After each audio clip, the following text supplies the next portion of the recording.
Salam jumpa Bapak Ibu Saudara sekalian dimanapun Anda berada. Kita akan sama-sama mengikuti program seri pengajaran firman Tuhan.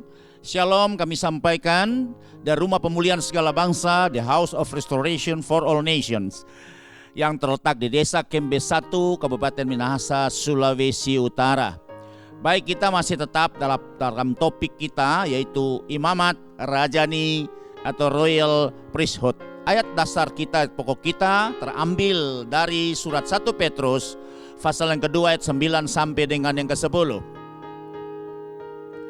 Kita akan membaca pada hitungan yang ketiga, 2, 3. Tetapi kamulah bangsa yang terpilih, imamat yang rajani, bangsa yang kudus, umat kepunyaan Allah sendiri, supaya kamu memberitakan perbuatan-perbuatan besar dari Dia yang telah memanggil kamu keluar dari kegelapan kepada terangnya yang ajaib. Ayat yang ke-10, kamu yang dahulu bukan umat Allah, tapi yang sekarang telah menjadi umatnya, yang dahulu tidak dikasihani, tetapi yang sekarang telah beroleh belas kasihan. Baik Bapak Ibu Saudara sekalian, bahwa panggilan tertinggi ini itu dimulai dari bangsa Israel. Dan panggilan tertinggi ini berlaku untuk seluruh ke-12 suku. Akan menjadi bagi Tuhan kerajaan imam dan bangsa yang kudus untuk menjalankan tugas keimamatan dari antara segala bangsa. Jadi mereka akan menjadi imam untuk segala bangsa. Dan kita bisa baca dalam kitab Keluaran pasal 19 ayat 3 sampai dengan yang ke-9. Lalu naiklah Musa menghadap Allah, dan Tuhan berseru dari gunung itu kepadanya, beginilah kau katakan kepada keturunan Yakub, dan kau beritakan kepada orang Israel. Kamu sendiri telah melihat apa yang kulakukan kepada orang Mesir, dan bagaimana aku telah mendukung kamu di atas sayap Raja Wali dan membawa kamu kepadaku. Jadi sekarang, jika kamu sungguh-sungguh mendengarkan firman-Ku dan berpegang pada perjanjian-Ku, maka kamu akan menjadi harta kesayangan-Ku sendiri di antara segala bangsa, sebab Akulah yang mempunyai seluruh bumi. Kamu akan menjadi bagiku kerajaan imam, perhatikan, dan bangsa yang kudus. Inilah semuanya firman yang harus kau katakan kepada orang Israel. Penting berarti, karena ada kata harus, ada kata perintah di pada ayat yang ke-6 ini. Kemudian lanjut ayat yang ke-7. Lalu datanglah Musa dan memanggil para tua-tua bangsa itu dan membawa ke depan mereka segala firman yang diperintahkan Tuhan kepadanya. Seluruh bangsa itu menjawab bersama-sama, segala yang difirmankan Tuhan akan kami lakukan. Lalu Musa pun menyampaikan jawab bangsa itu kepada Tuhan. Jadi mereka berkata secara serentak bahwa segala firman ini akan kami lakukan, ya, dan kami dengarkan, ya, yaitu disebut dengan bahasa Ibraninya naaseh, feh, nismah, atau doing before understanding, ya. Kami akan melakukan bahkan sebelum kami mendengarkan, ya, itu terjemahannya seperti itu. Ini adalah penyampaian oleh Israel secara spontan dan tidak ada unsur paksaan di sini. Kemudian ayat lanjut. Berfirman Tuhan kepada Musa, sesungguhnya aku akan datang kepadamu dalam awan yang tebal, dengan maksud supaya dapat didengar oleh bangsa itu apabila aku berbicara dengan engkau, dan juga supaya mereka senantiasa percaya kepadamu. Lalu Musa memberitahukan perkataan bangsa itu kepada Tuhan. Jadi Tuhan berfirman, Musa, nanti aku berbicara dari awan, karena mereka ada di kaki gunung Sinai. Kemudian Tuhan ada di puncak daripada gunung itu yang diliputi oleh awan kemuliaan Shekinah Glory. Dan Tuhan berbicara supaya semua umat, ya, bangsa itu bisa mendengar, sehingga apa yang Musa sampaikan itu betul sungguh itu datang daripada Tuhan. Artinya bukan keinginan Musa secara pribadi. Nah, sebab itu supaya bangsa itu bisa mendengar secara langsung, ya. Nah, di sini kita lihat bahwa Tuhan memanggil mereka pada panggilan yang tertinggi ini, tujuannya ialah yang pertama di sini, bahwa bangsa Israel akan mewakili bangsa-bangsa dalam rangka mempersembahkan korban kepada Allah dan berbicara langsung kepada Allah, sebab itu mereka menjadi mediator atau mereka itu menjadi pontifex atau sebagai perantara antara Tuhan dengan manusia dan manusia dengan Tuhan. Itu berbicara mewakili bangsa-bangsa dalam rangka apa? Mempersembahkan korban kepada Allah, ya. Seperti itu. Itulah panggilan keimamatan daripada bangsa Israel, ya. Kemudian bagian yang kedua, bangsa Israel akan menjadi umat kesayangannya atau suatu harta yang istimewa, peculiar people, terpilih dari antara segala bangsa di atas muka bumi ini, atau his own special people. Tuhan berkata seperti itu, kalau mereka itu menjalankan tugas-tugas keimaman ini di antara segala bangsa, maka mereka akan menjadi harta kesayangannya Tuhan dan menjadi harta yang istimewa. Dan itu Tuhan tulis di dalam kitab Ulangan kembali, dalam kitab Ulangan pasal yang ke-7 ayat 6-9. Sebab engkaulah umat yang kudus bagi Tuhan Allahmu, engkaulah yang dipilih oleh Tuhan Allahmu dari segala bangsa di atas muka bumi untuk menjadi umat kesayangannya. Ayat 7. Bukan karena lebih banyak jumlahmu dari bangsa manapun juga, maka hati Tuhan terpikat olehmu karena jumlahmu. Tuhan bilang, dan memilih kamu, bukanlah kamu ini yang paling kecil di antara segala bangsa. Jago aku memilih bukan melihat mayoritas, bukan karena engkau jumlahnya banyak dan mendominasi atau berpengaruh kepada bangsa-bangsa, tapi engkau ternyata bangsa yang paling kecil di antara segala bangsa. Dan membuktikan sampai hari ini pun Israel termasuk bangsa yang kecil di antara segala bangsa-bangsa di sekitar mereka. Kemudian lanjut. Ini yang Tuhan katakan, kenapa aku pilih sama engkau seperti itu. Tetapi karena Tuhan mengasihi kamu, pertama ini Tuhan mengasihi, dan memegang apa? Sumpahnya yang telah diikrarkannya kepada nenek moyang mereka. Ya, antara lain adalah pada Abraham, Ishak dan Yakub. Maka Tuhan itu Allah yang betul-betul sangat pegang janji, saudara. Kasih setianya, janjinya tidak pernah berubah. Maka Tuhan telah membawa kamu keluar dengan tangan yang kuat dan menebus engkau dari rumah perbudakan, dari tangan Firaun raja Mesir. Ya, kemudian ayat yang lanjut, sebab itu haruslah kau ketahui bahwa Tuhan Allahmu dialah Allah yang setia, Allah yang setia, sekali lagi, yang memegang perjanjiannya, tidak pernah ingkar janji, dan kasih setianya atau hesetnya itu terhadap orang yang kasih kepadanya dan berpegang pada perintahnya sampai kepada beribu-ribu keturunan ke depan. Nah, itu Tuhan berfirman seperti itu. Ya, kemudian kita lanjut, alasan yang ketiga. Tujuannya adalah Tuhan akan mengangkat bangsa Israel di atas segala bangsa untuk apa?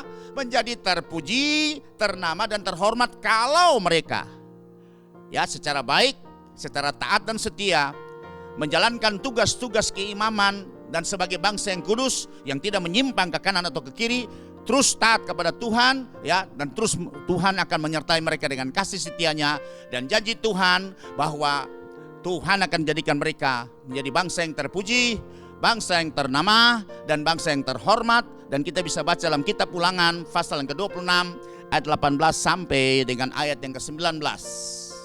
Demikian bunyi firman Tuhan, dan Tuhan telah menerima janji daripadamu pada hari ini bahwa engkau akan menjadi umat kesayangannya seperti yang dijanjikan kepadamu, dan bahwa engkau akan berpegang pada segala perintahnya. Tolong garis bawahi bahwa engkau akan berpegang akan segala perintahnya. Kemudian lanjut ayat 19, dan dia pun akan mengangkat engkau di antara segala bangsa. Tuhan mengangkat Israel.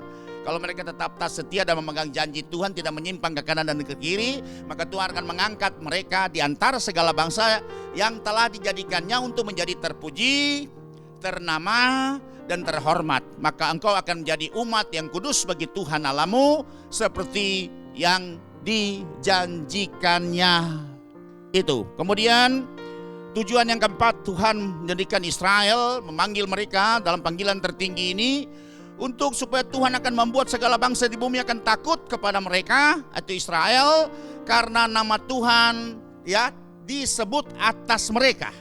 Jadi ada nama Tuhan, ada meterai atau ada trademarknya Tuhan, namanya termeterai pada bangsa ini, sehingga semua bangsa yang mendengar, melihat bangsa ini menjadi ketakutan karena pembelaan Tuhan, karena penyertaan Tuhan, karena keamanan yang Tuhan jamin berbangsa ini. Dan kita bisa baca dalam kitab Ulangan pasal yang ke-28 ayat 9 sampai dengan ayat yang ke-10.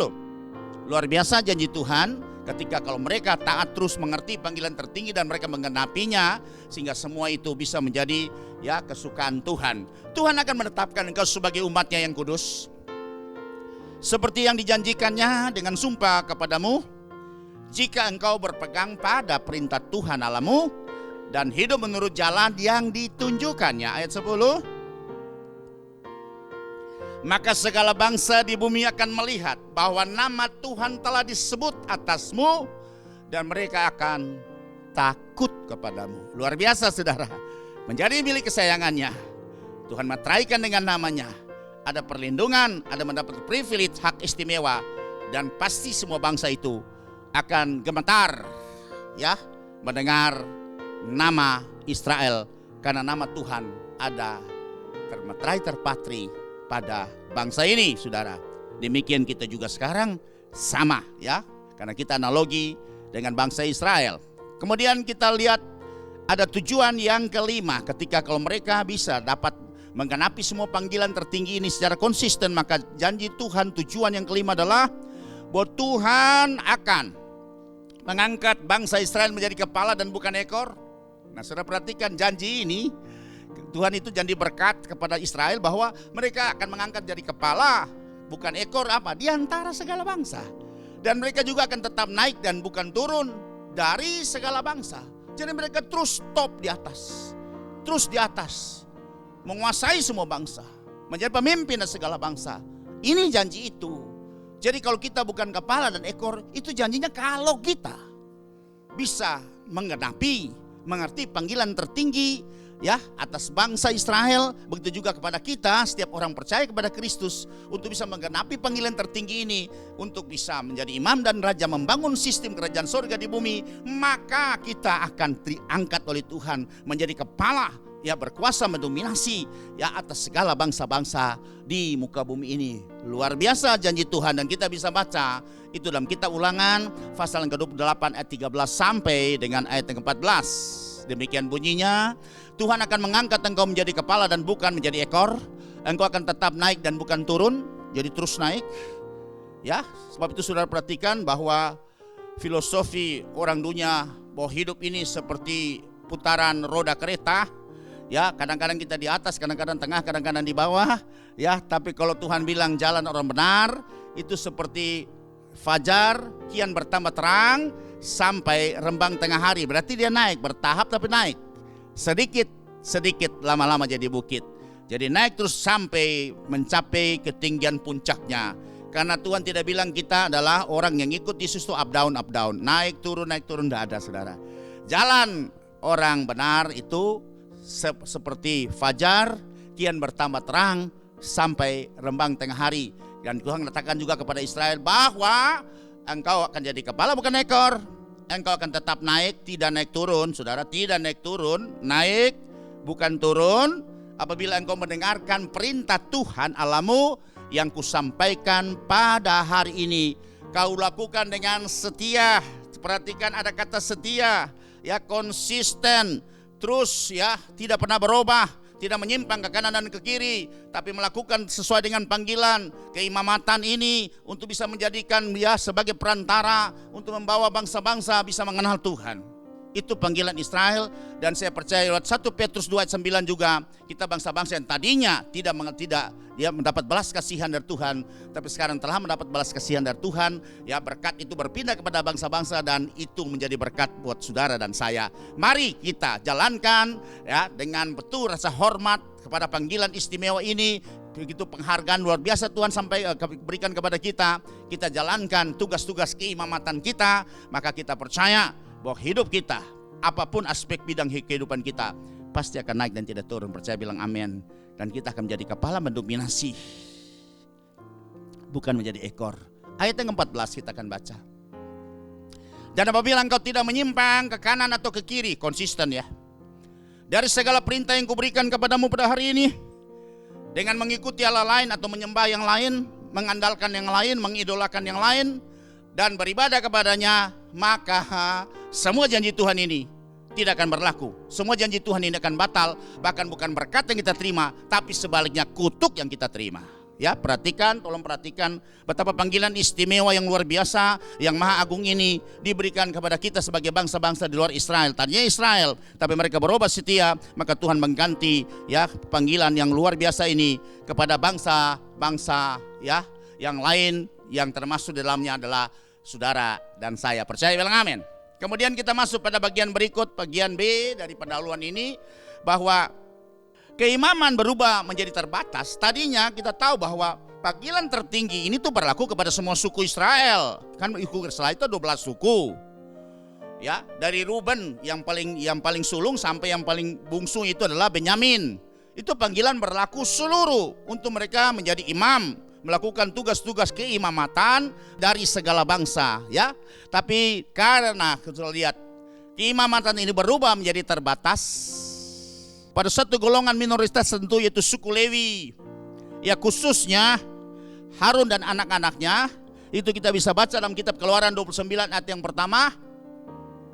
Inilah yang harus kau lakukan kepada mereka. Siapakah mereka? Harun dan anak-anaknya, keturunannya, untuk menguduskan mereka supaya mereka memegang jabatan imam bagiku. Ambillah seekor lembu jantan muda dan 2 ekor domba jantan yang tidak bercela. Jadi sudah lihat di sini bahwa ada satu peristiwa yang terjadi.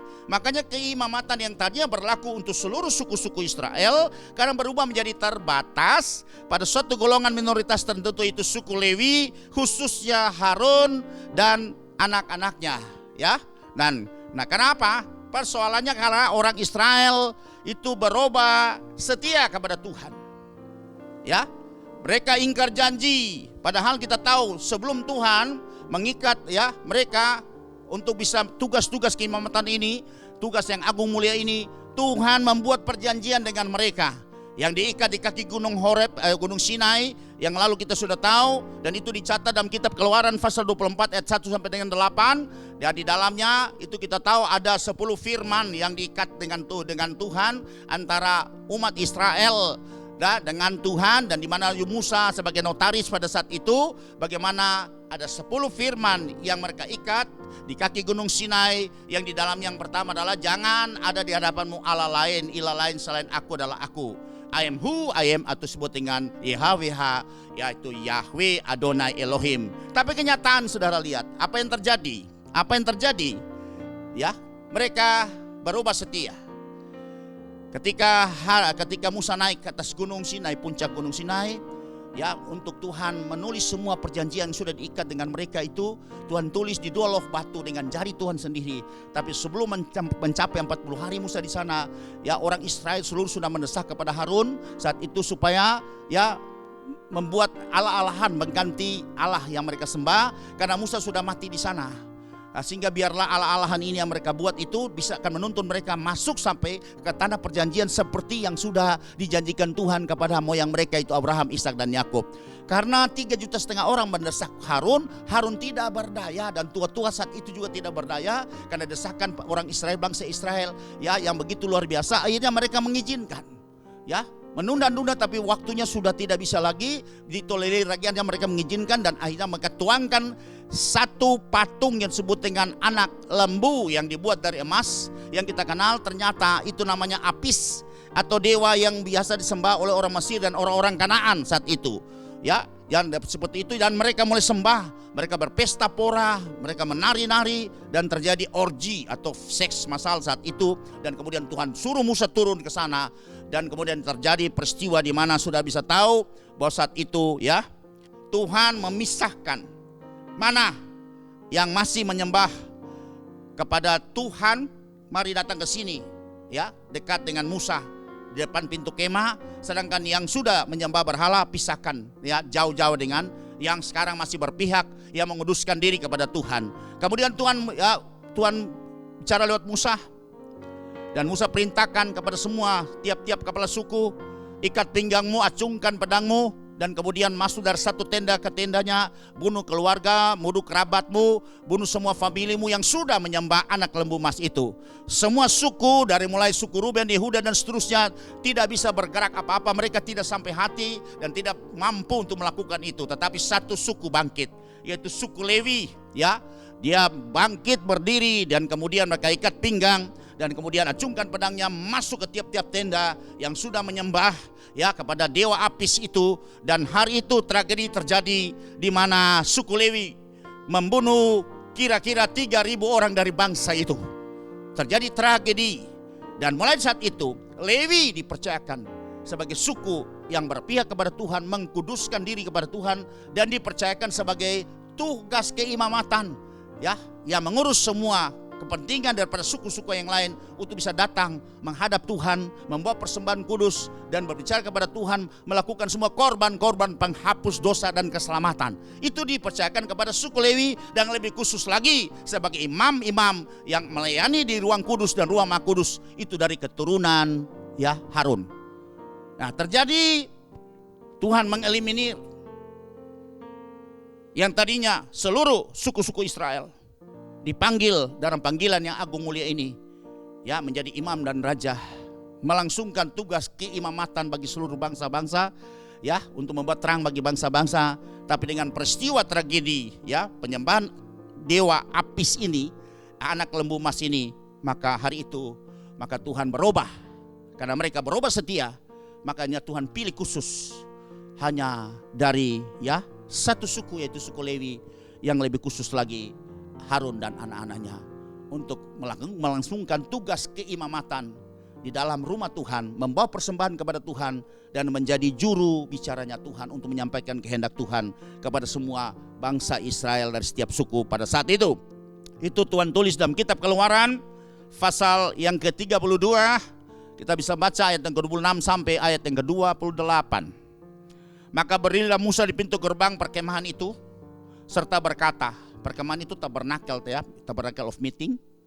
Siapa yang memihak kepada Tuhan datanglah kepadaku. Lalu berkumpullah kepadanya seluruh Bani Lewi. Perhatikan, Bani yang lain tidak.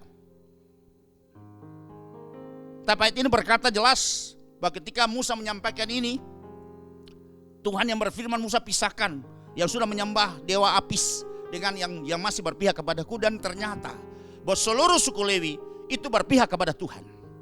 Karena dikatakan seluruh Bani Lewi. Ayat yang selanjutnya, ayat yang ke-27 kita baca.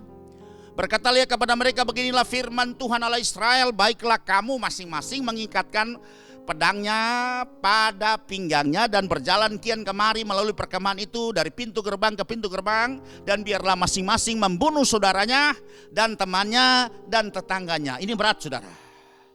Berat ini. Karena ini persoalan emosional, ya, persoalan perasaan yang tentunya berat sekali untuk kita lakukan.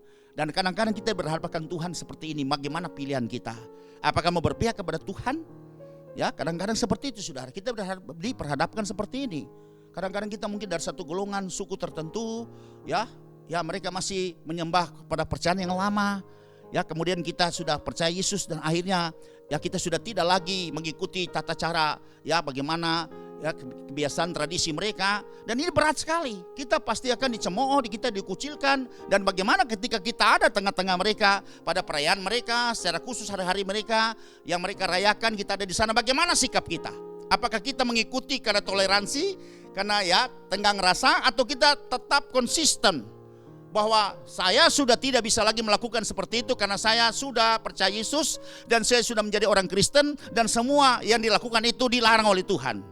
Ya pasti kita akan dicemooh, kita akan pasti dikucilkan, kita pasti akan dimarahi mereka, ya. Nah seperti itu. Tapi dengan konsistensi kita seperti itu, lama-lama saya percaya Tuhan akan membuat mereka mengerti dan mereka menghormati ya prinsip kita, ya, di dalam katakanlah iman kita yang sudah kita ya proklamirkan kepada mereka. Mari saudara, jangan ada toleransi persoalan kebenaran. Ya, Tuhan selalu menunjukkan bagaimana melihat keberpihakan kita. Dalam persoalan-persoalan yang sangat ya mendasar seperti ini, ya sangat esensi seperti ini, tapi Tuhan selalu melihat bagaimana sikap kita, keberpihakan kita kepada Dia. Dan kita lihat di sini suku Lewi berpihak kepada Tuhan. Mereka berikan contoh kepada ya semua suku pada saat itu yang sudah menyembah dari bangsa itu. Mereka membunuh semua dan hari itu mati 3.000 orang. Itu tragedi pertama ketika perjanjian diikat, ya, dalam rangka rencana Tuhan yang mulia ini untuk menjadikan seluruh suku-suku Israel menjadi imam dan raja. Tapi apa dapat dikata buat kenyataannya Israel ya tidak bisa lagi konsisten, tidak bisa mengerti dengan rencana Tuhan, dan mereka menyimpang, ya, berubah setia, dan mereka menyembah ya dewa sembahan yang disembah orang Mesir, karena Israel juga 430 tahun ada di Mesir, dan tentunya sudah sampai mendarah daging tradisi, ya, adat istiadat dan gaya hidup orang Mesir pada umumnya. Kemudian kita bisa melihat pada bagian yang berikut, pada bagian C di sini dikatakan seperti ini. Kini melalui Yesus Kristus, perhatikan. Setiap orang percaya dipanggil untuk menjadi imam-imam di hadapan Allah bagi tiap-tiap suku dan bahasa dan kaum dan bangsa. Kini saudara, panggilan ini tidak hanya khusus ya, golongan minoritas ini hanya suku Lewi dan keturunan Harun saja. Tapi sekarang ketika melalui Yesus, bagi orang-orang perjanjian baru, maka setiap orang percaya dipanggil untuk menjadi imam-imam di hadapan Allah. Kita mewakili ya setiap suku, setiap bahasa, dan setiap kaum dan bangsa. Dan kita tahu itu tertulis dalam kitab Wahyu pasal yang pertama ayat yang ke-6 ya. Ada juga Wahyu pasal 5 ayat 10, kemudian Wahyu pasal 20 ayat yang ke-6. Kita hanya baca satu saja ya dari ayat ini, yaitu Wahyu pasal yang pertama ayat yang ke-6 mewakili ketiga ayat ini. Dan yang telah membuat kita menjadi satu kerajaan, menjadi imam-imam bagi Allah Bapanya. Bagi Dialah kemuliaan dan kuasa sampai selama-lamanya. Amin, saudara. Lewat Yesus, maka kita semua yang ditebus dengan darah Yesus, yang sudah dipulihkan, ditahirkan, dan sudah dimeteraikan dengan Roh Kudus, kita sudah mendapat pengurapan ya untuk bisa menjadi imam-imam bagi Allah Bapa kita ya, kemuliaan sampai selama-lamanya. Amin, saudara. Baik.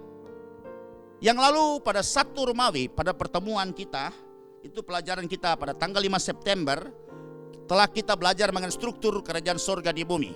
Itu adalah pertemuan kita yang pertama di tanggal 5 September.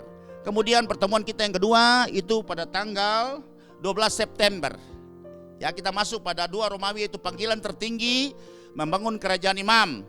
Ya. Nah, itu panggilan pertama buat Israel, dan kemudian panggilan berikut buat bangsa-bangsa dan prosesnya seperti apa. Itu sudah kita bahas. Kemudian kita masuk pada pertemuan yang ketiga. Judul masih sama, yaitu mengenai imamat rajani atau royal priesthood, nubuatan kerajaan imam dan penggenapannya.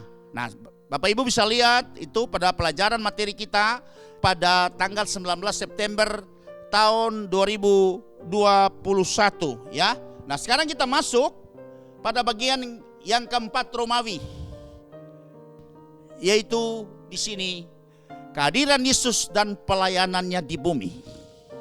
Ini kehadirannya yang pertama, ya, lahir di Bethlehem Efrata, dan kita bisa pelajari hari ini, kita bisa melihat kehadiran Yesus dan pelayanannya di bumi. Nah, yang pertama itu kita bisa melihat nubuatan tentang kelahirannya. Itu nubuatannya itu sudah berbicara mengenai sebagai imam dan raja.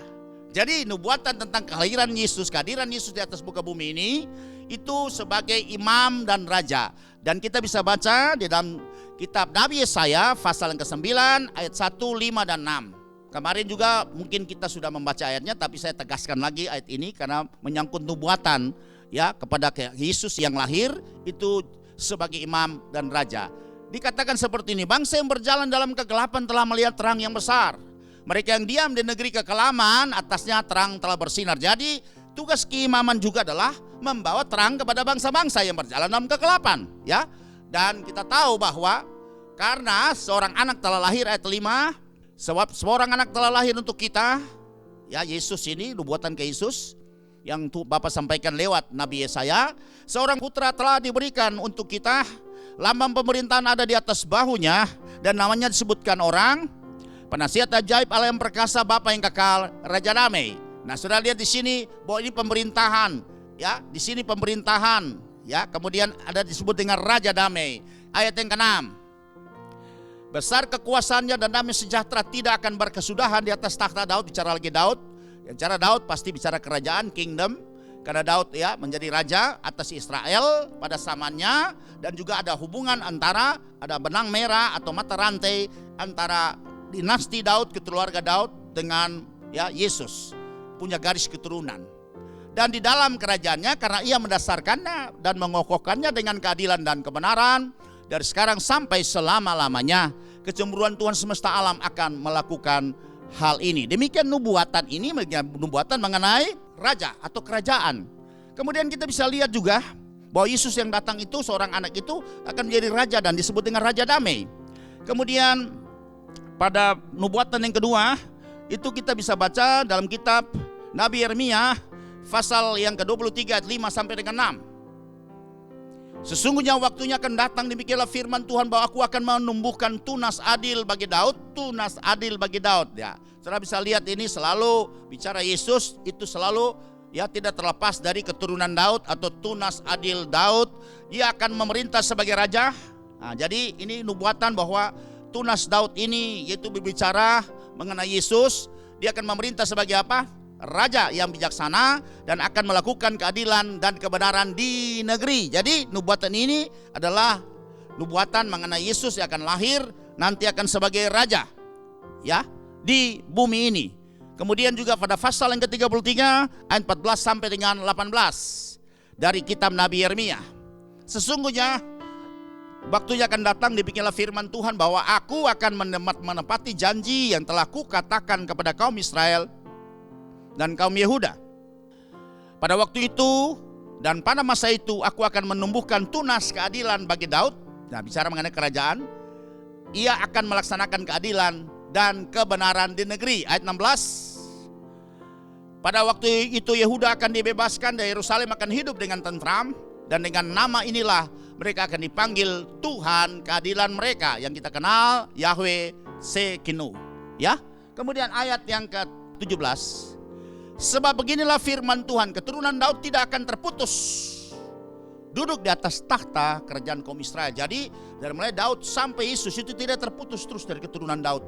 Itu disebut dengan dinasti ya, daripada raja-raja yang memerintah kerajaan Israel. Itu mulai dari Daud sampai Yesus itu masih memiliki hubungan keluarga semua. Satu keluarga yang memerintah seperti sebagai raja-raja. Ya, kemudian ayat selanjutnya ayat yang ke-18. Dan keturunan imam-imam orang Lewi tidak akan terputus ya. Jadi kalau dulu Lewi, sekarang akan dilanjutkan terus, tidak terputus dikatakan. Ini bicara tadi raja, kemudian 18 itu bicara mengenai keturunan imam-imam. Ya, kalau dulu dari Lewi, sekarang tidak terputus dan dilanjutkan oleh suku Yehuda yang dibawa oleh siapa? Yesus. Nah, ayat ini nubuatan ke depan ya. Artinya Yesus datang, dia juga sebagai raja dan juga membawa keimaman juga. Lewi, kalau dulu Lewi, tapi sekarang lewat Yesus, maka keimaman itu ya berubah dari suku Yehuda, dan dia tidak tunduk kepada keimamannya Harun, tapi dia ikut keimamannya Melkisedek.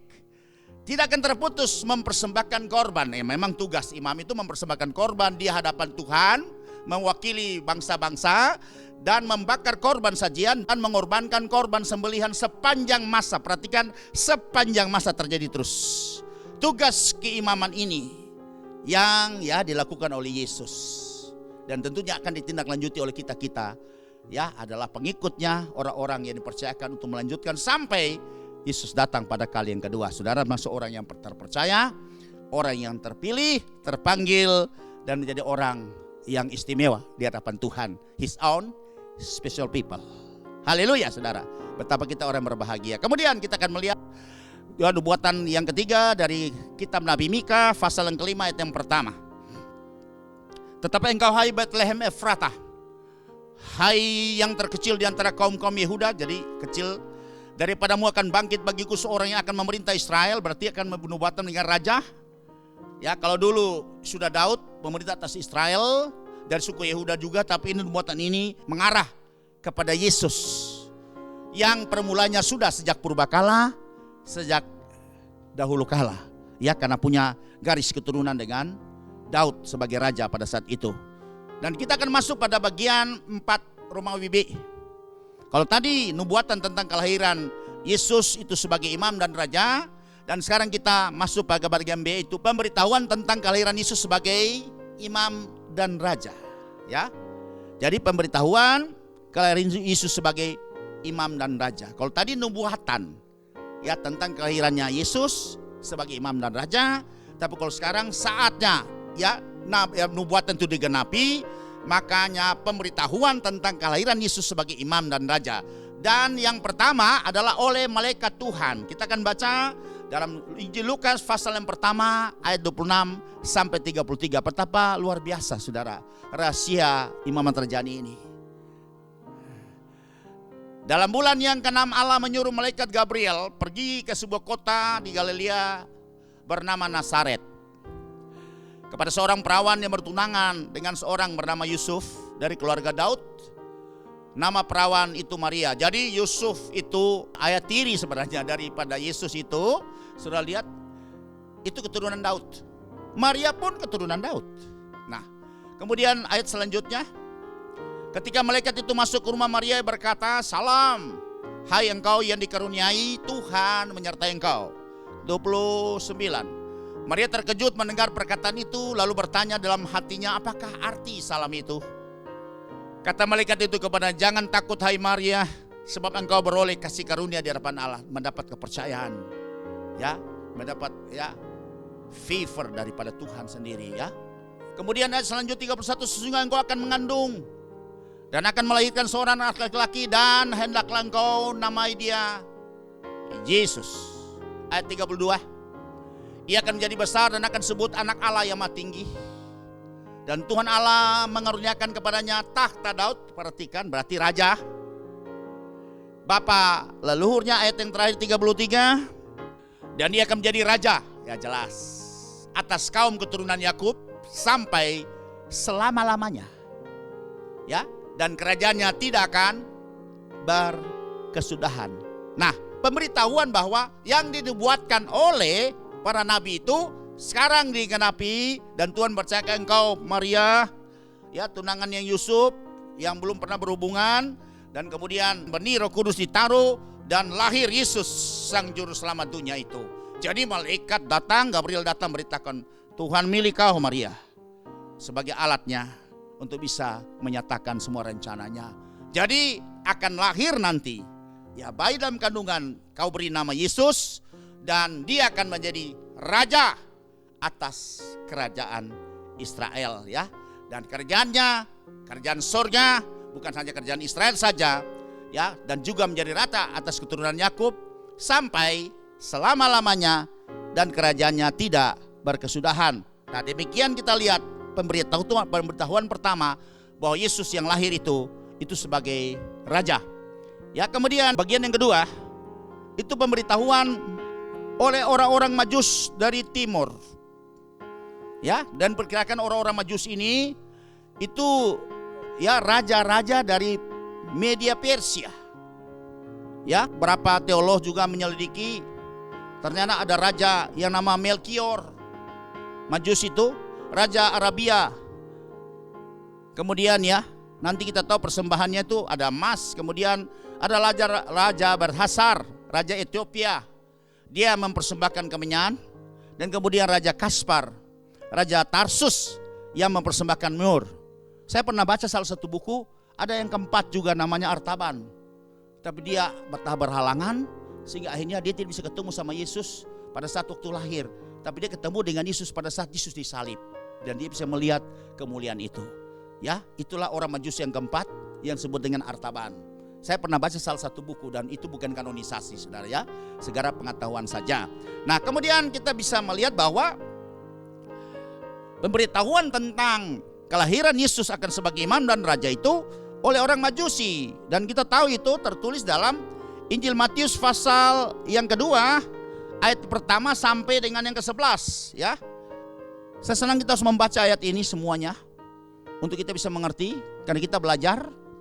Sesudah Yesus dilahirkan di Bethlehem di tanah Yudea pada zaman Raja Herodes, datanglah orang-orang Majus dari timur ke Yerusalem.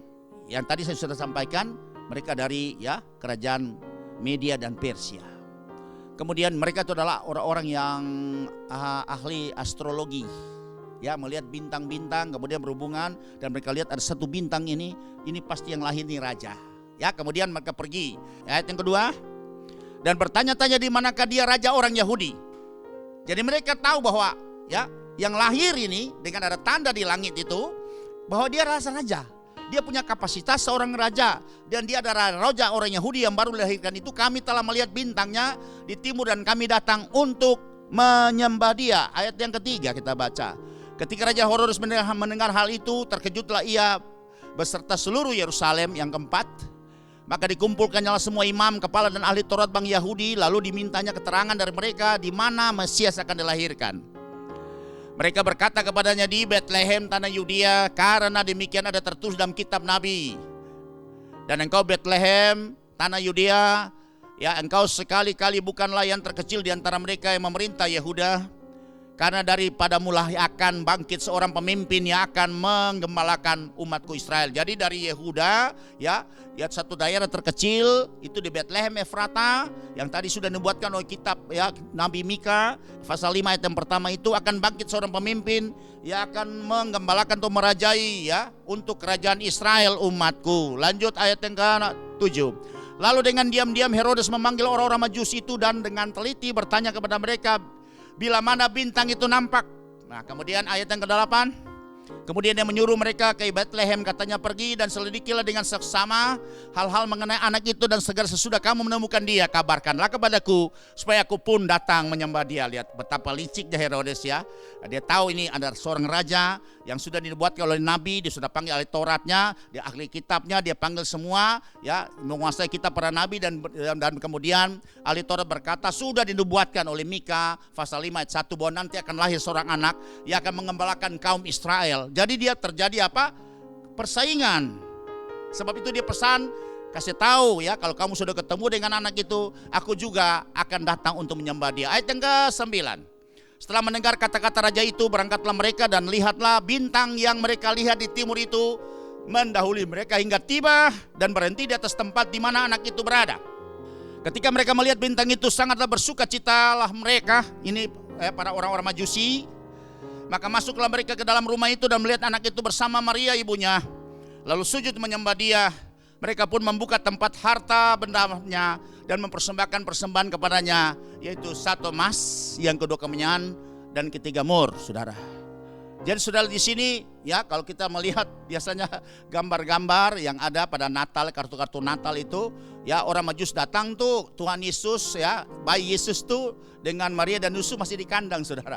Kalau di sini sudah di rumah karena usianya sudah hampir 2 tahun. Ya, dari sejak Herodes tanya kapan kamu lihat tuh bintang, mereka sampaikan oh mungkin di tahun ini, dan perjalanan mereka sampai datang ke Yerusalem di situ itu sudah kurun waktu ya mencapai 2 tahun mereka perjalanan mereka. Sehingga Herodes sudah tahu begitu seperti itu, saudara. Sebab itu jangan sudah lihat di gambar itu salah pasti, saudara. Ya, Yesus ini sudah ada di rumah bukan di kandang. Sadis sekali loh kita. Masa terus 2 tahun ada di kandang. Ya, Yesus sudah ada di rumah. Nah, jadi ya Herodes bilang kasih tahu, dan saudara, tapi malaikat Tuhan datang kemudian berbicara kepada orang Majus, kamu harus pergi ya melalui jalan yang lain. Dan ketika Herodes menunggu tidak ada informasi balik ya, tidak ada konfirmasi, maka Herodes mengambil sikap ya untuk membunuh semua bayi yang usianya 2 tahun ke bawah. Tapi malaikat Tuhan sudah datang lebih dulu menyampaikan kepada Yusuf Maria, singkirkan anak itu, dan mereka lari ya ke Mesir dan tinggal di situ sampai Herodes mati. Kemudian mereka kembali lagi ke ya di Nazaret, kembali di Galilea. Haleluya, saudara. Sebab itu mari kita bisa melihat di sini bahwa kesaksian bahwa Yesus itu sebagai raja itu oleh malaikat Tuhan, dan kemudian juga kesaksiannya itu oleh bintang yang di timur. Matius pasal yang kedua ayat 2, perhatikan. Ini kesaksian yang ketiga. Dan bertanya-tanya, di manakah dia raja orang Yahudi yang baru dilahirkan itu? Nah, mereka tanya kepada Herodes, kami telah melihat bintangnya, ininya besar. Jadi bintang ini khusus memberi tanda ada seorang raja besar, raja di raja telah lahir. Dan bintang ini menurut ya para astronomi bahwa pernah sekali dia muncul dan belum pernah muncul sampai hari ini. Ya, saya pernah baca artikel seperti itu. Dan bintang ini khusus. Ya, dia tampil untuk memberikan tanda kepada semua orang ahli-ahli ya, baik astronomi saat itu ataupun orang-orang astrologi. Mereka melihat ada bintang sesuatu ini berarti ada raja yang besar, raja di raja lahir. Sebab itu mereka harus datang untuk menyembah dia. Ya, di timur, dan kami datang untuk menyembah dia. Jadi 3 kesaksian oleh malaikat Tuhan menyatakan bahwa Yesus adalah raja. Kemudian oleh orang Majus dari timur menyatakan bahwa Yesus adalah raja. Kemudian bayi yang lahir itu, dan bintang juga itu menyatakan bahwa ada raja yang besar lahir ya di bumi ini. Dan di sini sudah bisa melihat bahwa dari persembahan raja-raja yang datang dari timur itu, orang-orang Majusi itu, 3 persembahan ini melambangkan arti yang khusus, saudara. Yang pertama, mereka mempersembahkan itu emas.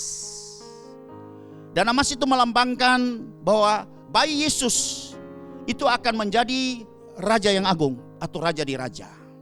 Itu arti daripada persembahan emas yang mereka berikan itu. Semua punya arti. Karena mereka tidak memberi semua yang sama. Kemudian ada yang lain memberikan kemenyan. Dan kemenyan itu pasti melambangkan bayi Yesus yang akan nanti menjadi imam yang agung. Ya, karena di bait Allah itu selalu di mesbah dupa itu pasti dibakar kemenyan untuk mewangi semua di ruang suci itu, saudara. Jadi persembahan semua ya seremonial di dalam bait Allah itu selalu menggunakan ya katakan wangi-wangian itu rempah-rempah, yang paling dominan adalah kemenyan. Sebab itu kemenyan itu melambangkan bagi ya bayi Yesus yang lahir itu akan nanti menjadi imam yang agung. Kemudian mur itu ya dia pahit. Itu melambangkan bahwa Yesus nanti itu akan datang sebagai manusia dan dia akan mati untuk menebus dosa dan menjadikan kita sebagai imam dan raja. Ya, jadi 3 persembahan ini telah berbicara secara ya implisit, ya, secara alegoris, bahwa dapat diterjemahkan, ditafsirkan seperti itu. Karena jarak-jaraknya zaman tempo dulu, kalau menghadiahkan sesuatu ya kepada orang-orang yang mereka hargai, kalau mereka berikan emas berarti orang ini pangkatnya tinggi. Dan kita tahu itu nanti sebentar menjadi raja di raja. Kemudian kalau mereka mempersembahkan kemenyan, artinya orang ini berarti terpanggil sebagai imam juga. Kemudian kalau mur, dan itu berbicara bukan kebetulan, saya percaya Roh Kudus yang menggerakkan sehingga mereka bisa dapat mempersembahkan 3 material ini yang berbeda-beda, satu emas, kemenyan dan mur itu melambangkan bahwa Yesus akan mati, dan mur itu adalah bahan yang dipakai, bahan baku yang dipakai untuk selalu mengawetkan setiap jenazah di zaman itu tempo dulu. Ya, bicara Yesus yang mati untuk menebus dosa, dan kematian Yesus sudah pasti itu menjadikan setiap orang oleh darahnya menjadikan kita imamat yang rajani. Haleluya, saudara. Jadi semua nubuatan Alkitab itu meneguhkan bahwa Yesus yang lahir itu sebagai imam dan raja. Percaya bilang amin, saudara. Kemudian kita bagian yang keempat, Romawi C.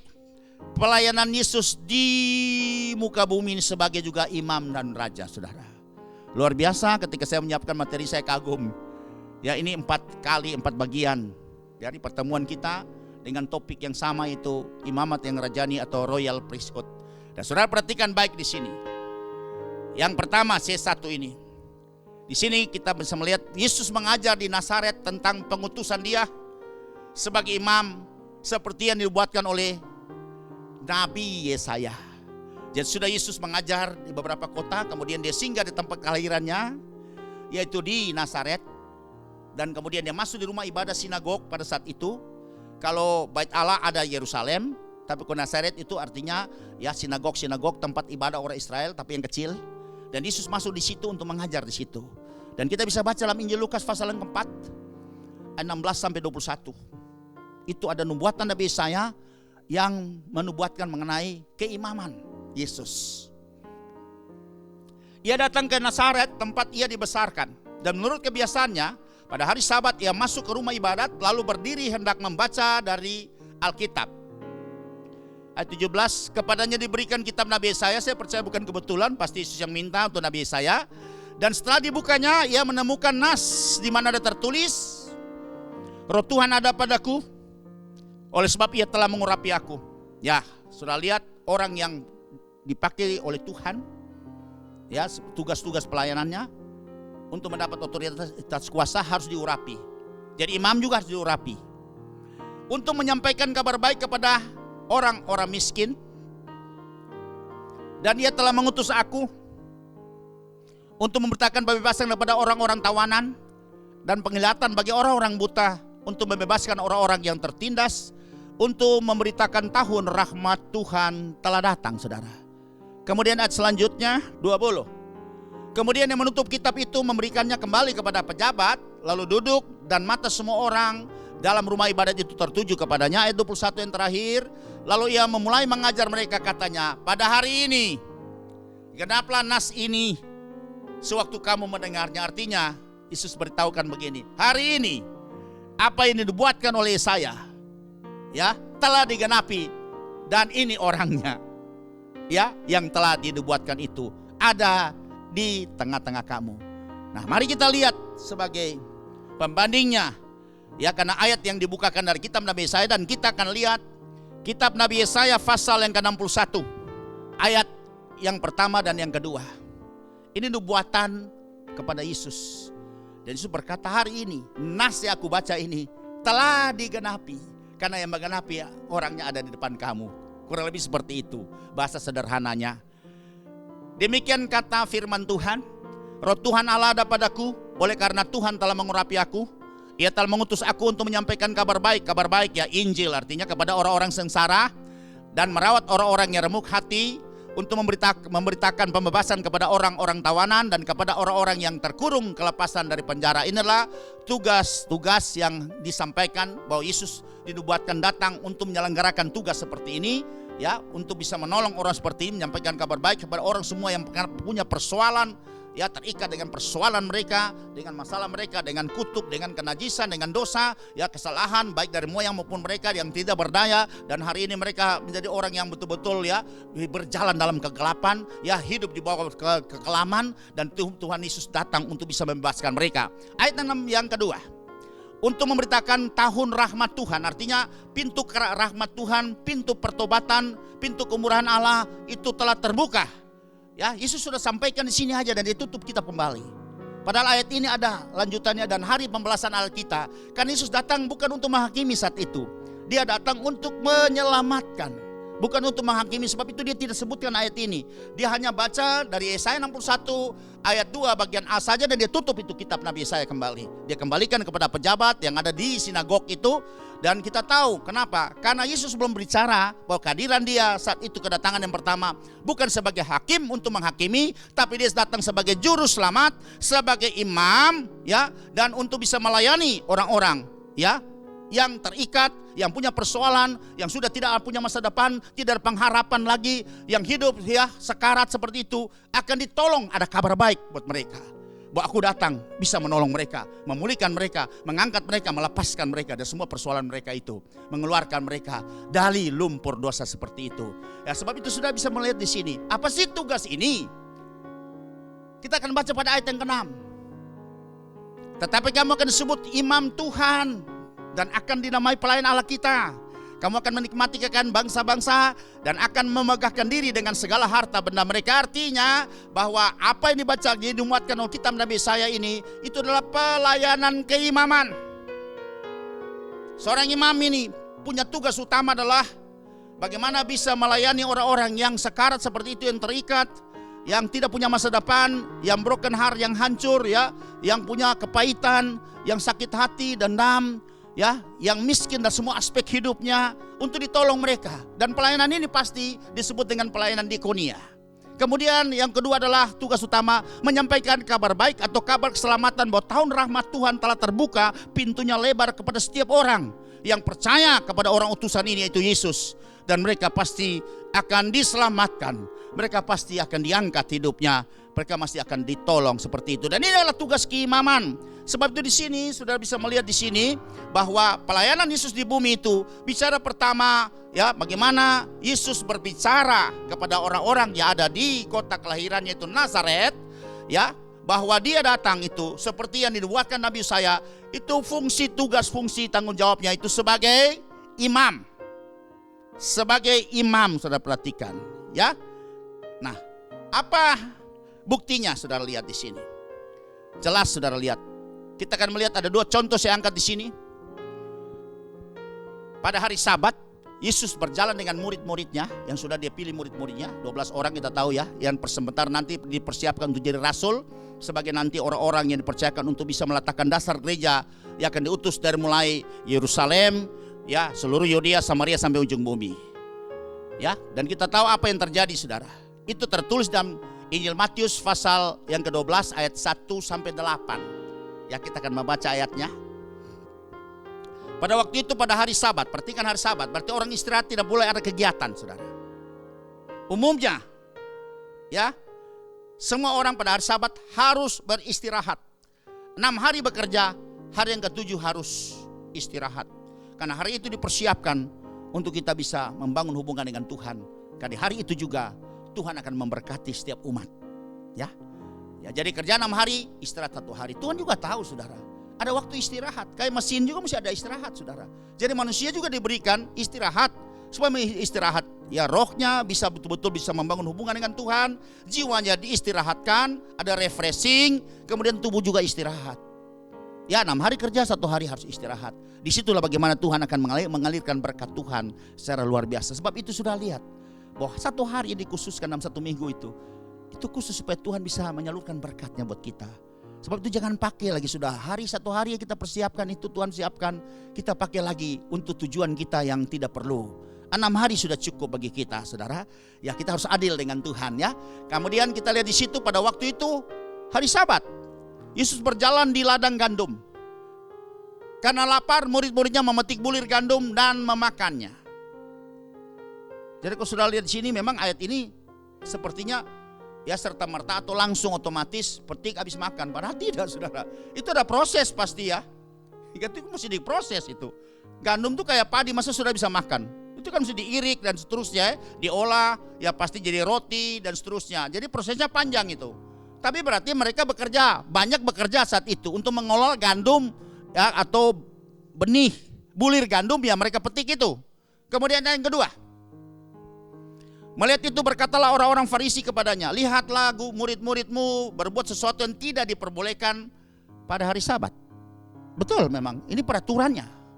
Hukum Taurat ya sudah mengistirahatkan seperti ini. Ayat yang ketiga.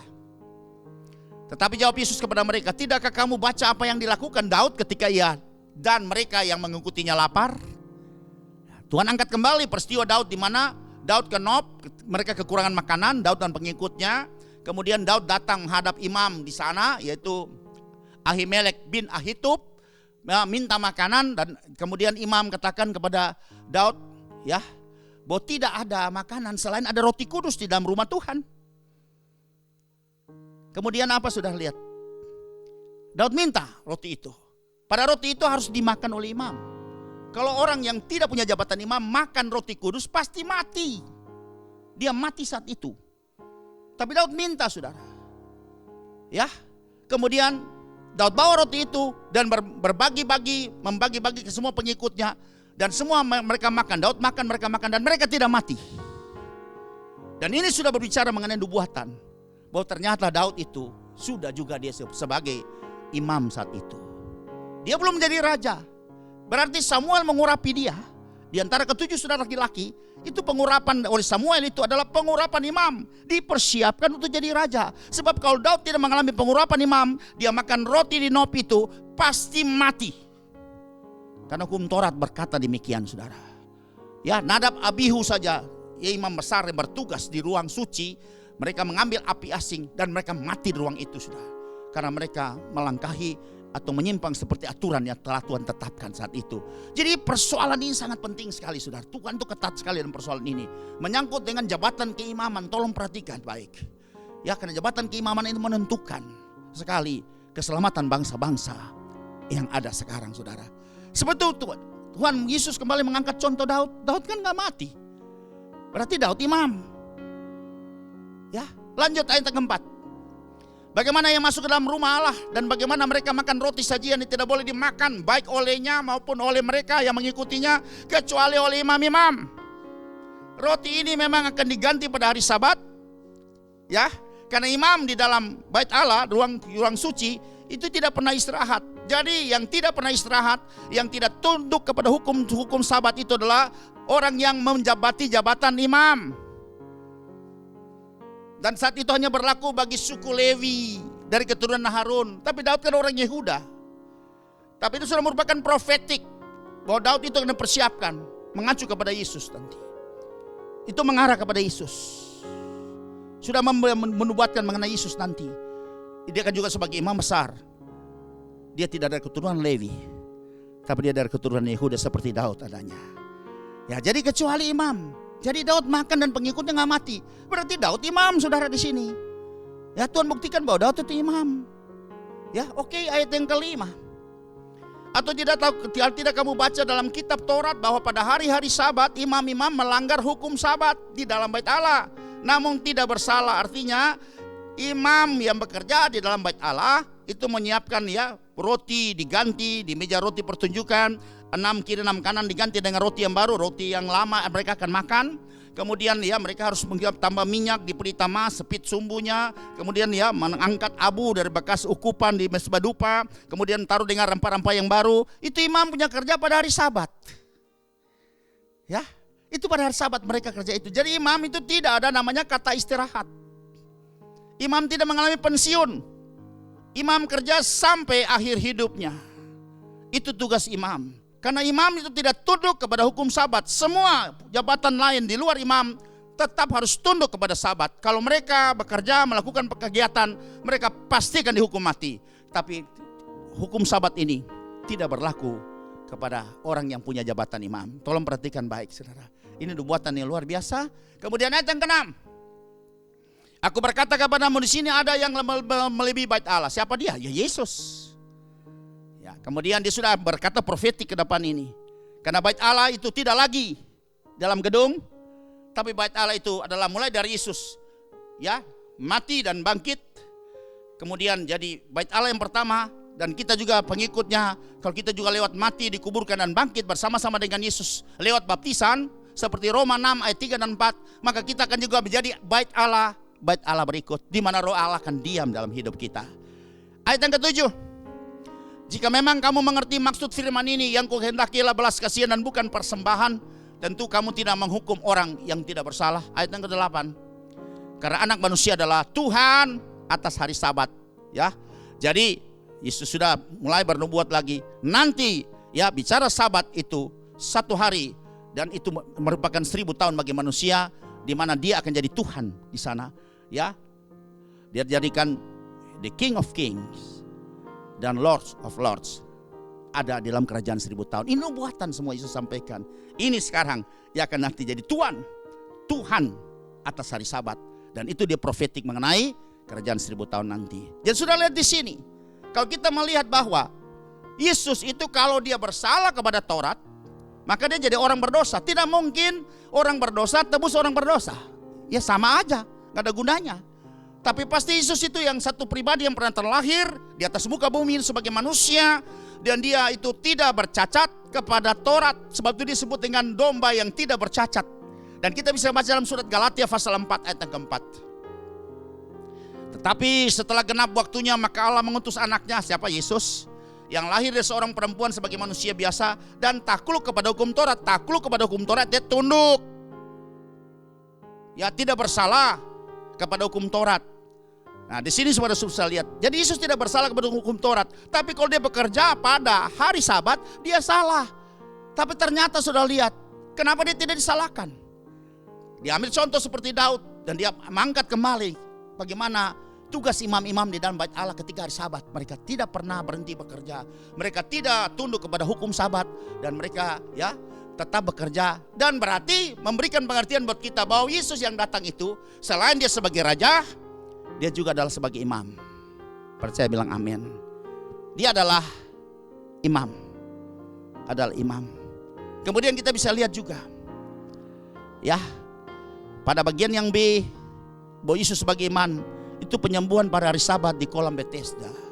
Kita sudah tahu ceritanya, ada seorang yang lumpuh 38 tahun, saudara.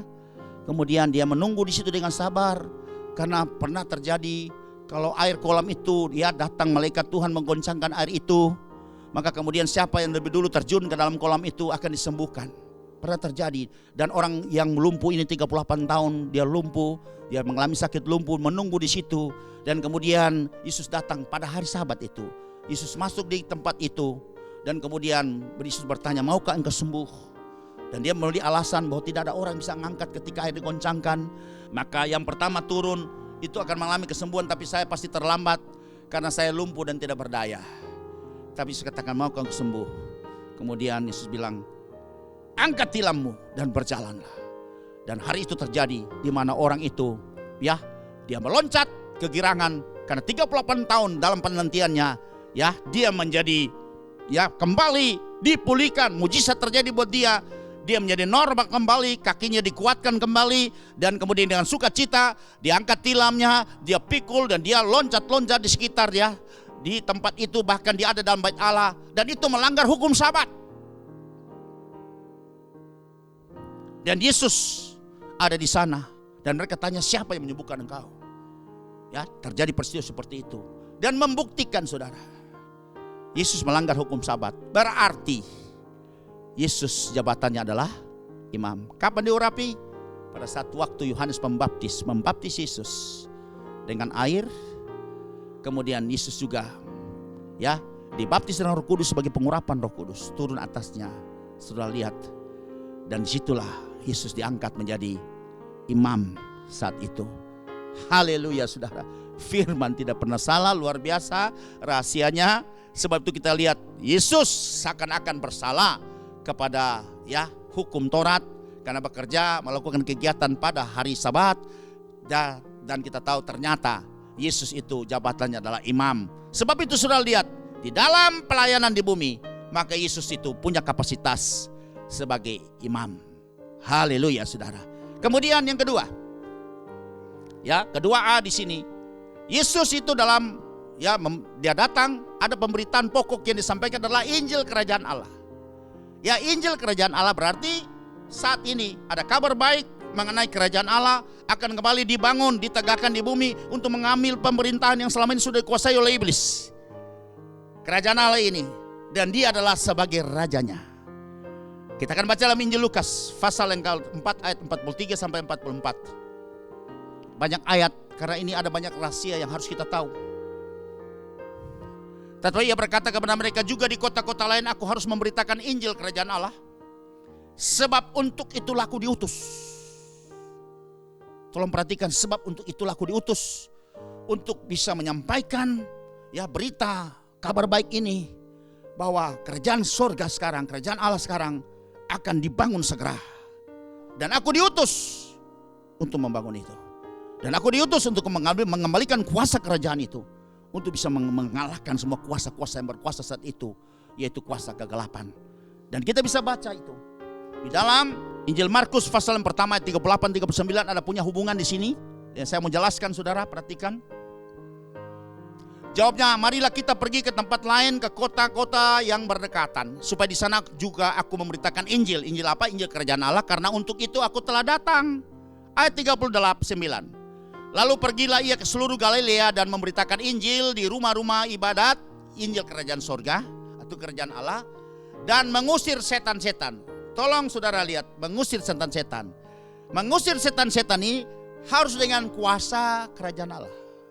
Kalau dia tidak dapat otoritas kerajaan, kalau dia tidak dapat otoritas untuk jadi raja, dia tidak bisa akan mengalahkan setan. Percaya bilang amin saudara. Ya, karena setan ini, kerajaan setan itu tertinggi juga saudara. Yang bisa mengalahkan kerajaan setan ini hanya kuasa otoritas kerajaan sorga. Jadi orang yang menggunakan ya otoritas ini, dia akan disebut juga raja. Haleluya saudara.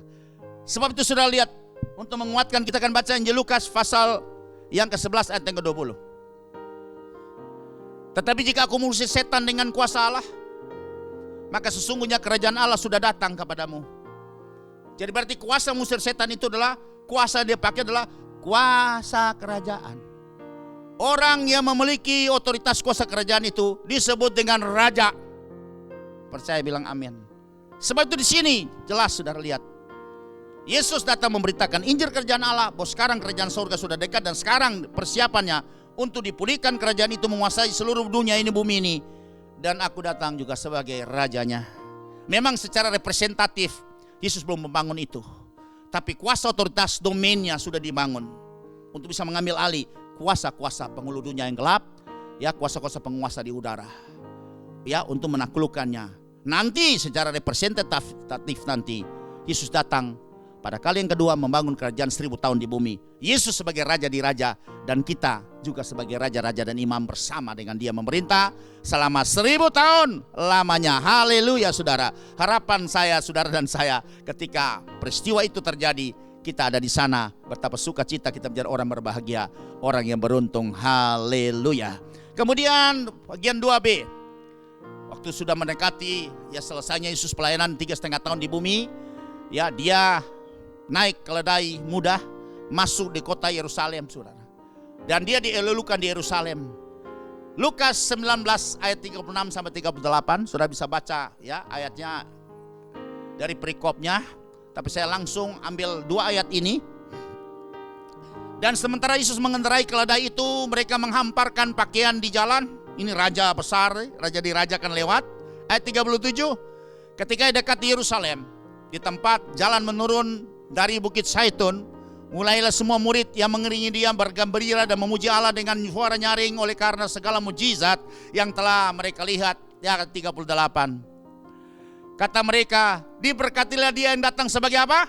Raja, dalam nama Tuhan. Ini pernyataan saat itu. Saya percaya Roh Kudus menuntun mereka, karena mereka masih mengharapkan ada raja yang datang untuk bisa memimpin kembali mereka keluar dari perbudakan baik oleh Roma dan juga kaki tangannya itu Herodes, saudara.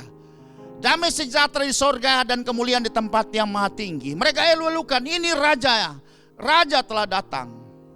Padahal Yesus belum membangun kerajaan seperti itu yang mereka harapkan. Dia baru mendatangkan kuasanya untuk bisa mengalahkan semua kuasa-kuasa yang ada di bumi. Haleluya. Dan kuasa itu adalah juga kuasa kerajaan atau oleh raja-raja, imam-imam yang rajani. Percaya, bilang amin. Haleluya. Kemudian kita lihat di sini bagian D.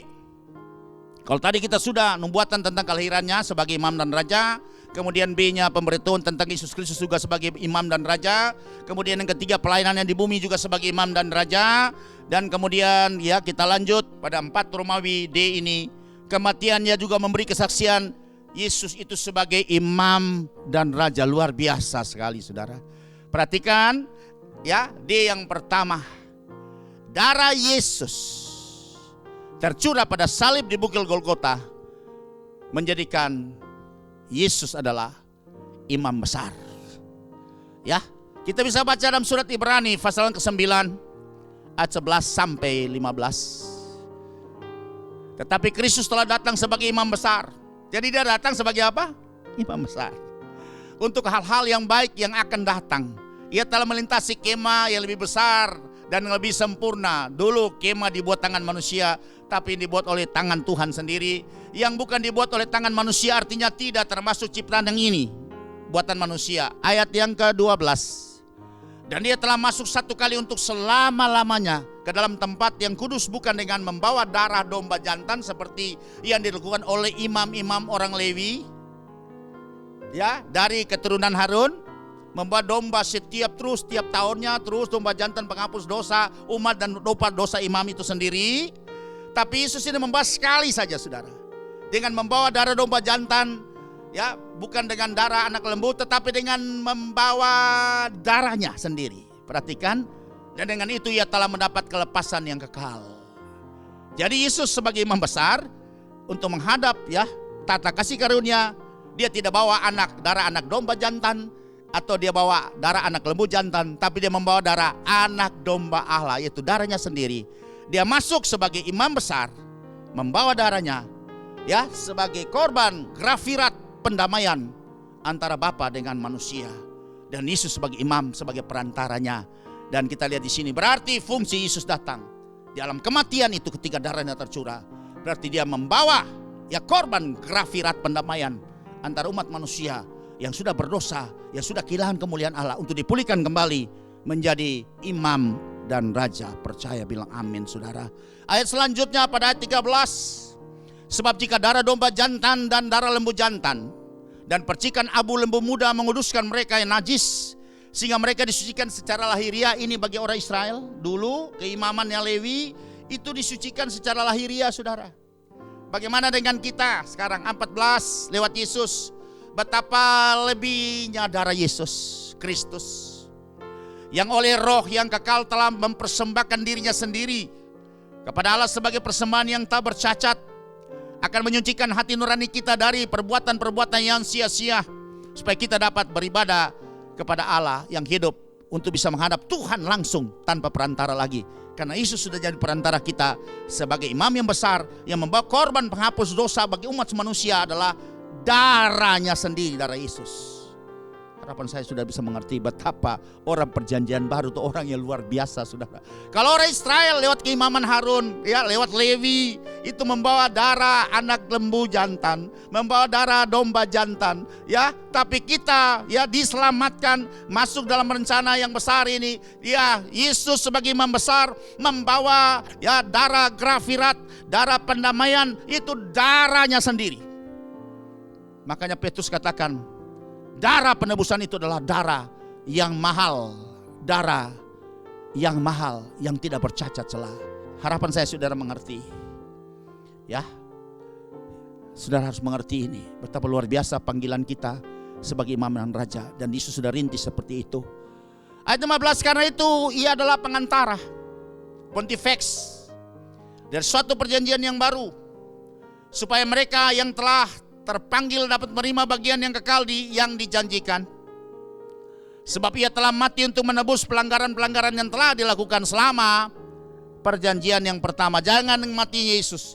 Perjanjian pertama ditutup, maka membuka perjanjian yang baru, dan materainya adalah darah Yesus sendiri. Haleluya saudara, sehingga kita bisa masuk menghadap tahta kasih karunia langsung, tidak pakai perantara lagi, karena darah Yesus yang sudah menyucikan kita, melayakkan kita. Haleluya. Jadi kematiannya ya menggenapi dia sebagai imam besar. Kemudian sudah bisa lihat pada saat proses penyaliban bahwa Yesus itu di hadapan Pilatus. Dan kita bisa melihat di sini dalam Injil Yohanes pasal 18 ayat 33 sampai 37. Pak sudah bisa melihat, maka kembalilah Pilatus ke dalam gedung pengadilan, lalu memanggil Yesus dan bertanya kepadanya, engkau inikah raja orang Yahudi? Ya, heboh saat itu, ya lagi viral bahwa Yesus raja. Kemudian jawab Yesus, apakah engkau katakan hal itu dari hatimu sendiri? Atau adakah orang lain yang mengatakannya kepadamu tentang aku? Yesus tanya dulu, kamu dapat informasi dari orang lain, tentunya ahli Taurat, orang Farisi, atau memang itu dari hatimu sendiri? Kemudian 35, kata Pilatus, apakah aku seorang Yahudi? Bangsamu sendiri dan imam-imam kepala yang telah menyerahkan engkau kepadaku, apakah yang telah engkau perbuat? Nah gitu. Jadi dia katakan, ya apakah aku orang Yahudi sehingga aku bisa dapat informasi, kan gitu. Aku tidak bergaul dengan mereka kan. Waktu mereka bawa di pengadilan dan aku mulai mengadili, ya sebab Yesus tanya, apa dari hatimu sendiri nurani atau memang kau dengar dari orang lain? Ayat yang ke-36, jawab Yesus, kerajaanku bukan dari dunia ini. Jika kerajaanku dari dunia ini, pasti hamba-hambaku telah melawan supaya aku jangan diserahkan kepada orang Yahudi.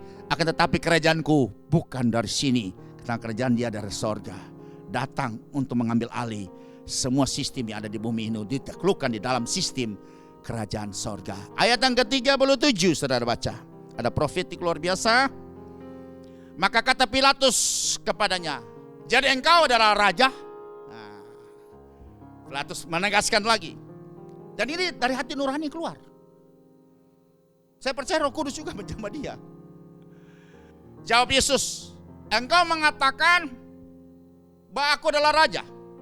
Setelah perhatikan kalimat ini, kalimat lanjut, untuk itulah aku lahir, dan untuk itulah aku datang ke dalam dunia ini, supaya aku memberikan kesaksian tentang kebenaran. Setiap orang yang berasal dari kebenaran mendengarkan suaraku. Artinya berarti memang aku raja, karena aku datang dan dilahirkan untuk itu. Dan kesaksianku itu adalah kebenaran, bukan dusta. Haleluya saudara. Haleluya. Ya. Kita baca ayat selanjutnya lagi. Yohanes 19 ayat 19 sampai 22. Penting sekali saudara. Dan Pilatus menyuruh memasang juga tulisan di atas kayu salib sesudah Yesus ada di Golgota. Dia perintahkan kepada tentara Romawi, komandan pasukan yang ya menjadi komandan atas proses daripada penyaliban Yesus itu. Taruh palang nama di atas kayu salib itu. Berbunyi, Yesus orang Nazaret, Raja orang Yahudi. Ayat yang ke-20. Banyak orang Yahudi yang membaca tulisan itu sebab di tempat di mana Yesus disalibkan letaknya dekat kota, dan kata-kata itu tertulis dalam bahasa Ibrani, bahasa Latin, dan bahasa Yunani. Jadi kalau dalam bahasa Latinnya ya, Euseus, Nasarene, Rex, Idoneus. Pada ayat yang ke-21, maka kata imam-imam kepala orang Yahudi kepada Pilatus, jangan engkau menulis raja orang Yahudi, tetapi bahwa ia mengatakan, aku adalah raja orang Yahudi. Pilatus sudah dapat keteguhan hati bahwa ini raja orang Yahudi. 2 kali dia bertanya, apakah engkau raja orang Yahudi? Engkau memang mengatakan, Yesus bilang kan, dan memang aku datang dan lahir untuk itu. Sebab itu Pilatus bilang, pasang palang nama di atas tiang salib itu. Ya, dengan 3 bahasa, Latin, Ibrani, dan bahasa Yunani. Kemudian ayat yang ke-22, jawab Pilatus, apa yang kutulis tetap tertulis. Artinya peneguhan bahwa Yesus datang sebagai raja, baik untuk Yahudi orang Israel, dan dia mati juga sebagai raja untuk seluruh tiap bangsa, kaum, suku, dan bahasa, termasuk Bapak, Ibu, Saudara, dan saya percaya bilang amin, haleluya. Kemudian kita bisa lihat lagi pada D bagian yang ketiga, kematian yang memberi kesaksian bahwa Yesus adalah imam dan raja. Ini pernyataan salah seorang penjahat yang disalib bersama-sama dengan Yesus, bahwa Yesus adalah raja. Ketika Yesus melepaskan pengampunan, mereka sudah menghina dia. Kalau kau raja, ayo turun dari situ dan selamatkan kami. Semua orang menghina dia. Ya, ahli Taurat, orang Farisi, orang lewat, semua melihat Yesus tergantung di antara langit dan bumi. Semua menghina dia. Semua betul-betul sangat merendahkan dia. Dan 2 orang juga disalib, tadinya sama-sama menghina dia juga. Tapi ketika Yesus melepaskan pengampunan dengan mata penuh kasih melihat mereka semua yang melakukan hal yang jahat kepada dia, menghina dia, Bapa, ampunilah mereka, karena mereka tidak tahu apa yang mereka lakukan. Ketika salah satu penjahat itu mendengar itu, yang disalibkan bersama-sama dengan Yesus di kiri kanannya, apa yang dikatakan? Dia sadar, dan kita bisa baca dalam Injil Lukas pasal yang ke-23 ayat 42 sampai dengan 43. Lalu ia berkata, Yesus, ingatlah aku, ingatlah akan aku apabila engkau datang sebagai raja. Ini pernyataan, ya, salah satu penyamun penjahat yang disalibkan di kiri kanan Yesus. Ayat 43. Kata Yesus kepadanya, aku berkata kepadamu, sesungguhnya hari ini juga engkau akan ada bersama-sama dengan aku di dalam Firdaus. Haleluya. Sudah lihat di sini kehadiran Yesus dan pelayanan di bumi. Nubuatan juga tentang kelahiran yang menyatakan bahwa Yesus sebagai imam dan raja.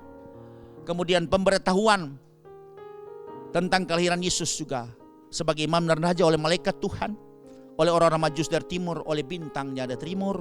Dan kemudian pelayanan di bumi juga, ya, Yesus juga baik dengan sendiri pribadi mengatakan dia sebagai imam dan raja. Dan juga, ya, orang-orang pada saat itu. Kemudian juga bagian D, kematian yang memberi kesaksian bahwa Yesus adalah sebagai imam dan raja kekal selama-lamanya, akan memerintah bersama-sama dengan kita yang juga imam dan raja. Akhirnya, saudara, kita semua adalah orang yang telah ditebus oleh darahnya. Dan biarlah kita juga dipergunakan sebagai batu hidup, bukan batu sandungan, ya.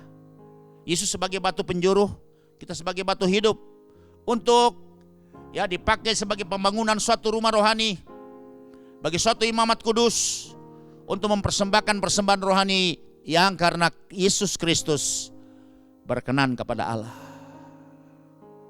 Demikian yang dapat kami sampaikan. Tuhan Yesus memberkati. Berbahagia setiap orang yang mendengar firman Tuhan, menerimanya, menyambutnya, memelihara dalam hatinya, dan melakukannya. Kerajaanmu datanglah, kehendakmu jadilah di bumi seperti di surga. Kerajaanmu datanglah, kehendakmu jadilah di bumi seperti di surga. Muliakanlah Raja, segala raja, penguasa di udara diruntuhkan. Biarlah nama Tuhan ditegakkan sekarang, kemuliaan kuasa-Nya atas kita. Kerajaan-Mu datanglah, kehendak-Mu jadilah, di bumi seperti di surga.